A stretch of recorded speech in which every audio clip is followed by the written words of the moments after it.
Hello student, आज हम इस क्लास में महाराजा गंगा सिंह विश्वविद्यालय के जो इस सेशन में स्टूडेंट सेमेस्टर प्रणाली लागू गई है उसके अंदर हम बात करेंगे। आज बीए सेमेस्टर फर्स्ट के हिस्ट्री फर्स्ट पेपर की बात करेंगे स्टूडेंट, हिस्ट्री ऑफ इंडिया।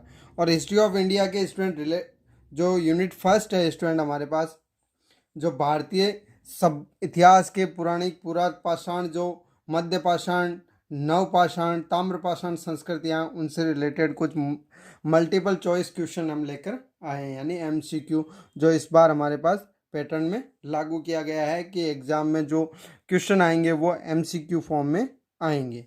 तो देखो आज हम किस प्रकार के क्वेश्चन लेके आए हैं, तो मोस्ट इंपॉर्टेंट क्वेश्चन के बारे में डिस्कस करते हैं, जो स्टूडेंट एग्जाम में हूबहू इसी प्रकार के क्वेश्चन ही आपको मिलेंगे। तो देखो सबसे पहले बात करते हैं क्वेश्चन नंबर फर्स्ट। तो क्वेश्चन नंबर फर्स्ट है स्टूडेंट, अब स्टूडेंट इन क्वेश्चनों को आप स्क्रीनशॉट ले सकते हो या फिर अपने एक नोटबुक बना लीजिए जिसमें आप इन्हें नोट कर लें, क्योंकि यही लगभग क्वेश्चन आपको एग्जाम में मिलेंगे। तो देखो, पूरा पाषाण काल किस भूवैज्ञानिक युग के दौरान हुआ था? तो स्टूडेंट यहाँ पे हमने यूनिट फर्स्ट में आपने यदि पाषाण काल, पूरा पाषाण काल, नवपाषाण काल, मध्य पाषाण काल के बारे में थोड़ा सा पढ़ा है, चाहे वो 11th-12th के अंदर पढ़ा है, चाहे आपने बीए फर्स्ट ईयर में बुक जो लगती है स्टूडेंट हमारे पास जो गाइड है उसमें से आपने अध्ययन किया है, तो आपको इजीली आप इसका आंसर दे सकते हो। अन्यथा आप इसे नोट कर लीजिए स्टूडेंट, ये क्वेश्चन ही जो पहला क्वेश्चन है यही कई बार ज़्यादातर पूछा जाता है एग्जाम में भी, जो कंपटीशन एग्जाम है वहाँ पर भी, कि पूरा पाषाण काल किस भूवैज्ञानिक युग के दौरान हुआ था। पहला ऑप्शन है मेसेजोइक, दूसरा है पैलियोजोइक, तीसरा है स्टूडेंट सी सेनोजोइक, और चौथा डी ऑप्शन है स्टूडेंट चतुर्धातुक, और ई ऑप्शन स्टूडेंट जो इस बार नया ऑप्शन दिया गया अनुत्तरित प्रश्न, यानी कि हमें क्वेश्चन का आंसर नहीं देना है, तो ओएमआर सीट के अंदर जो पांचवा गोला होगा ई ऑप्शन के लिए वो हमें यहाँ पे फिल करना होगा। तो स्टूडेंट यहाँ पे चार ऑप्शन में से हमारे पास कोई आंसर होगा, मेसेजोइक, पैलियोजोइक, सेनोजोइक और चतुर्धात्विक। तो इसके लिए क्या होगा स्टूडेंट, तो इसके लिए हमारे पास मेसोजोइक, पैलियोजोइक और चतुर्धात्विक। पहली बात तो चतुर्धात्विक ऑप्शन तो किसी भी हालत में नहीं होगा, क्योंकि यह धातुओं से रिलेटेड युग के बारे में है और पूरा पाषाण काल में कोई भी धातु का उल्लेख नहीं होता। फिर बात आती है पैलियोजोइक और मेसोजोइक। तो ये स्टूडेंट हमारे पास जो कालांतर में जो युग थे स्टूडेंट, नवपाषाण काल और सिंधु घाटी सभ्यता, वहाँ से रिलेटेड है पैलियोजोइक और मेसोजोइक। तो इसका आंसर मिलता है स्टूडेंट सेनोजोइक। तो इसका फर्स्ट क्वेश्चन का आंसर हो जाएगा सी। तो पूरा पाषाण काल किस वैज्ञानिक युग के दौरान हुआ था? तो वो हमारा ऑप्शन होगा सी सेनोजोइक। फिर बात करते हैं स्टूडेंट नेक्स्ट क्वेश्चन नंबर 2। तो क्वेश्चन नंबर 2 क्या दिया गया है, देखो, पूरा पाषाण काल में मनुष्यों के भोजन का प्राथमिक स्रोत क्या था? तो स्टूडेंट जो हमारे पास पूरा प्राचीन पाषाण काल था, पूरा पाषाण काल को हम क्या लिख सकते हैं स्टूडेंट, प्राचीन पाषाण काल। जो सबसे काल पहले हुआ था वो हमारे पास हुआ था प्राचीन पाषाण काल। कई स्टूडेंट इसका कई बार हमें पूछा जाता है कि पूरा पाषाण काल को किस नाम से जाना जाता है, तो वो प्राचीन पाषाण काल होगा।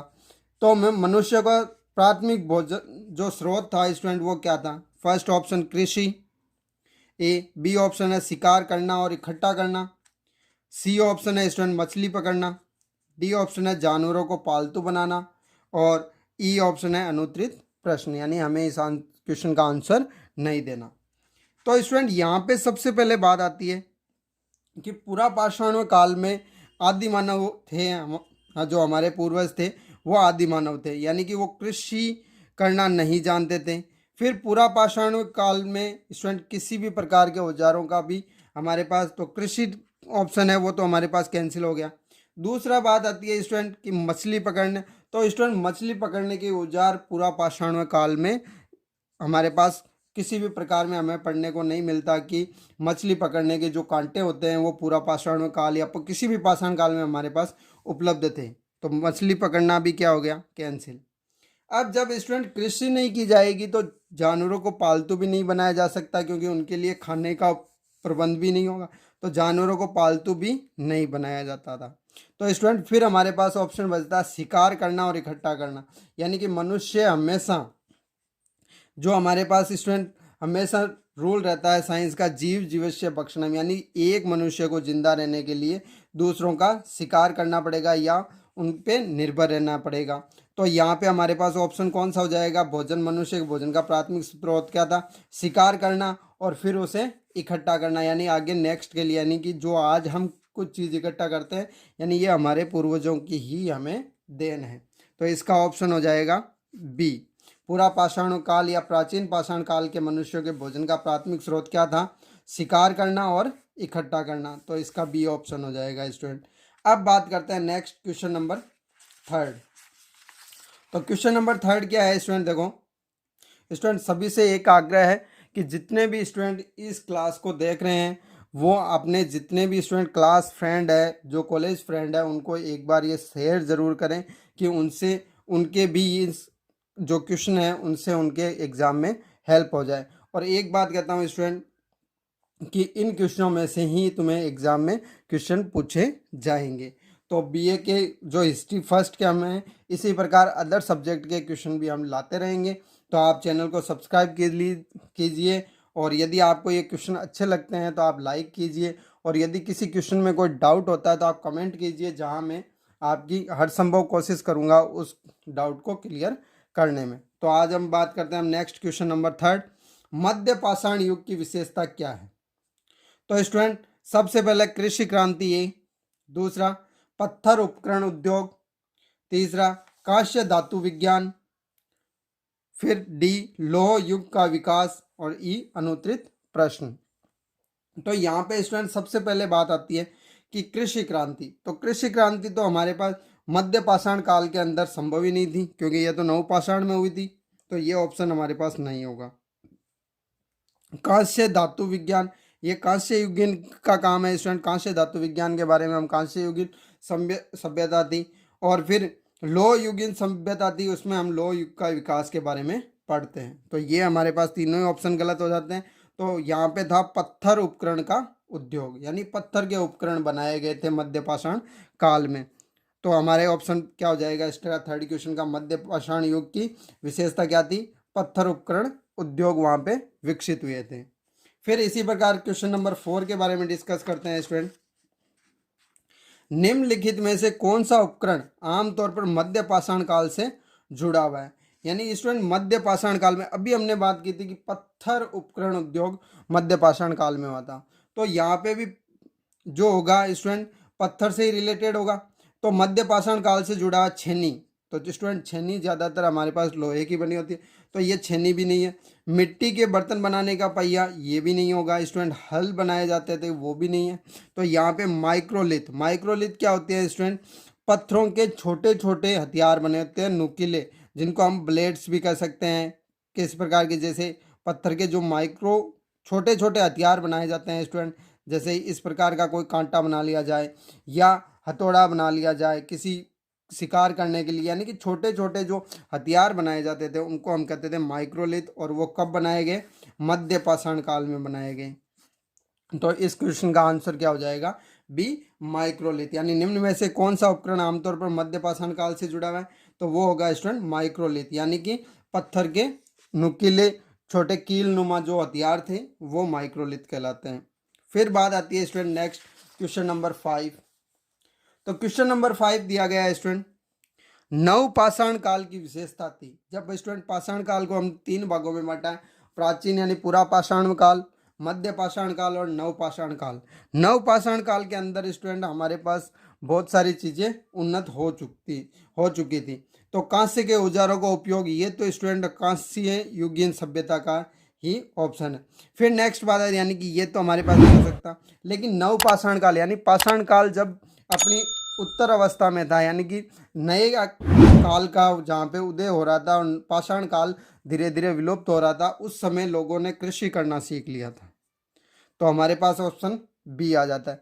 फिर स्टूडेंट जब कृषि की तो उसके लिए, अब कृषि हमें पता है कि जब भी कोई खेती की जाती है तो कुछ समय के लिए लोगों को एक जगह रुकना होता है और कई बार हम खेतों में ही रहने लग जाए, यानी कि बसे हुए समुदायों का विकास होने लग गया था। जो कृषि कर रहा था वो समुदाय वहीं बस गए और फिर उनका विकास भी होने लग गया। यानी कि इसके बी भी सही है और सी भी सही है। तो हम नेक्स्ट ऑप्शन देखते हैं डी। डी के लिए उसने कहा ए और बी, ए और बी, यानी ए तो देखो होगा नहीं क्योंकि ये कांस्य युगीन सभ्यता से रिलेटेड है, लेकिन कृषि है, तो दोनों ऑप्शन सही नहीं है, तो हमारे पास डी भी इसका गलत हो जाएगा। बट ई देखो बी व सी, तो बी व सी दोनों ही यहाँ ऑप्शन देखो राइट है, दोनों ही यहाँ लागू होते हैं नवपाषाण काल में, तो यानी कि इसका ऑप्शन क्या हो जाएगा करेक्ट, ऑप्शन ई हो जाएगा बी एंड सी। यानी नवपाषाण काल में कृषि भी होने लगी थी और बसे हुए जो समुदाय थे कृषि के लिए उनका विकास भी शुरू हो गया था।